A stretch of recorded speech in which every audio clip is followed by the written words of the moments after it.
Hi friends, welcome to my channel. இப்போ நம்ம என்ன பார்க்க போகிறோம்னா ரொம்பவே ஹெல்த்தியான கேப்பம்மா புட்டு எப்படி செய்கிறதுன்னு பார்க்க போகிறோம். வீட்டில் இதை ட்ரை பண்ணியிருக்கோம், ரொம்பவே சூப்பராக இருக்கும். இப்போ எப்படி செய்கிறதுன்னு பார்க்கலாமா?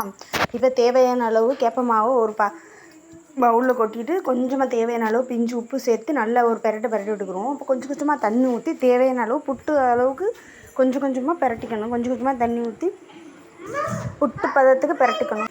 புட்டு பதத்துக்கு கொஞ்சம் கொஞ்சமாக தண்ணி ஊற்றி பெரட்டிக்கணும். இப்போ இந்த அளவுக்கு நல்லா தண்ணி ஊற்றி புட்டு பதத்துக்கு பெரட்டிக்கிட்டோம். இப்போயே ஒரு ஓரமாக இது அடுப்பை பற்ற வச்சு கொஞ்சமாக தேவையான அளவு தண்ணி ஊற்றி இது மூடி போட்டு நல்லா கொதிக்கிற அளவு வச்சுக்கிடுவோம். எங்கள் மாமியார் யாரும் சொந்தக்குறவை கொடுத்தாங்கன்னு தேங்காய் வாங்கிட்டு வந்தாங்க.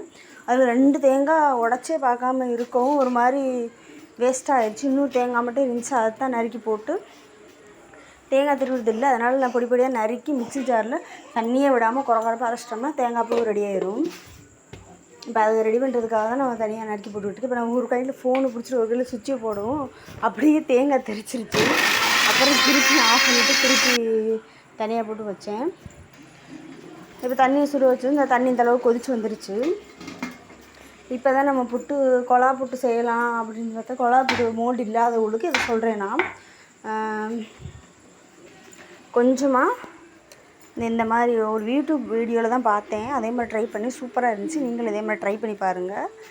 கொஞ்சம் முதல்ல தேங்காய் வச்சுட்டு அப்புறம் இது அந்த நம்ம மோல் இது செஞ்சு வச்சுருக்கோம்ல, பெரட்டி வச்சுருக்கோம்ல மாவு, அதை சேர்த்து வச்சுக்கிருவோம். வச்சு நல்லா டைட் பண்ணிவிட்டு அதே மாதிரி இட்லி தட்டில் இந்த மாதிரி பண்ணி வச்சுக்கிருவோம். பண்ணி வச்சுட்டு இப்போ தண்ணி நல்லா கொதித்து வந்துருச்சு. கொதித்து வரவும் இப்போ இந்த பண்ணின இட்லி இதை எடுத்து உள்ளே அப்படியே வச்சுருவோம். உள்ளே வச்சோன்னா வந்துடும். அதே மாதிரி இன்னொரு தட்டுலையும் செஞ்சு வச்சுக்கிட்டேன். இப்போ மூடி வச்சுக்கிருவோம். இப்போ வெந்துருச்சுன்னு திறந்து பார்ப்போம். வெந்திருக்கோம். கீழே இறக்கி அப்படியே தொட்டு பார்த்தேன், சுட்டுருச்சு. அதோட திருப்பி புடுதுண்டு எடுத்து பிடிச்சி இறக்கி வச்சேன். வச்சுட்டு மறந்து போய் அப்படி இருந்தால் இன்னொரு இது ஸ்டீம் பண்ணி வச்சுருக்கோம்ல, அதை அப்படி எடுத்து உள்ளே மூடி வச்சுருவோம். மூடி வச்சுட்டு அது இங்கே வெந்துக்கிட்டு இருக்கோம். இப்போ இது அப்படியே சரி ஆறி இருக்குன்னு கைட்டு எடுத்தால் சரியான சூடு, அதோடு எடுக்க முடியும்னு சொல்லிட்டு வச்சுட்டு திருப்பி கரண்டி எடுத்தேன். கரண்டி எடுத்து வச்சு ஒவ்வொன்றா ஒரு பவுலுக்கு மாற்றிக்கிட்டேன். இன்னும் நான் கரண்டிட்டு எடுத்து பார்க்குறேன், வரவே மாட்டிட்டுருச்சு.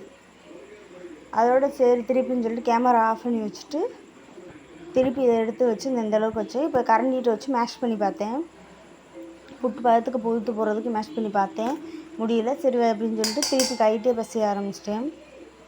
கைட்டே பிசைஞ்சிட்டு உங்களோட ப்ரௌன் சுகர் இருந்தாலும் போட்டுக்கோங்க. என்கிட்ட ஒயிட் சுகராக இருந்துச்சு, அதனால் ஒயிட் சுகர் போட்டு நல்லா கைட்டை பரட்டி விட்டுட்டு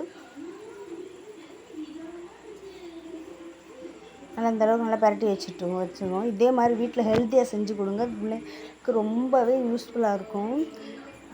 எங்கள் வீட்டில் ஹெல்த்தியாக செஞ்சுட்டு என் மாட்டை கொண்டு போய் கொடுத்தா அவள் பிடிக்கவே இல்லை, நல்லாவே இல்லைன்ட்டு. அதோட நாங்கள் எங்கள் வீட்டில் வேலை சாப்பிட்டோம். அவன் சின்ன மகன் சாப்பிட்டான், என் பெரிய மகன் வந்து சாப்பிடவே மாட்டேன். ஹெல்த்தியான ஃபுட் செஞ்சு கொடுத்தா எங்கள் வீட்டில் சாப்பிட்றாங்க. எனக்கு வேணாம்மா அப்படின்னு சொல்லிட்டு கலரை பார்த்துட்டு வேணவே வேணாம் அப்படின்ட்டான்.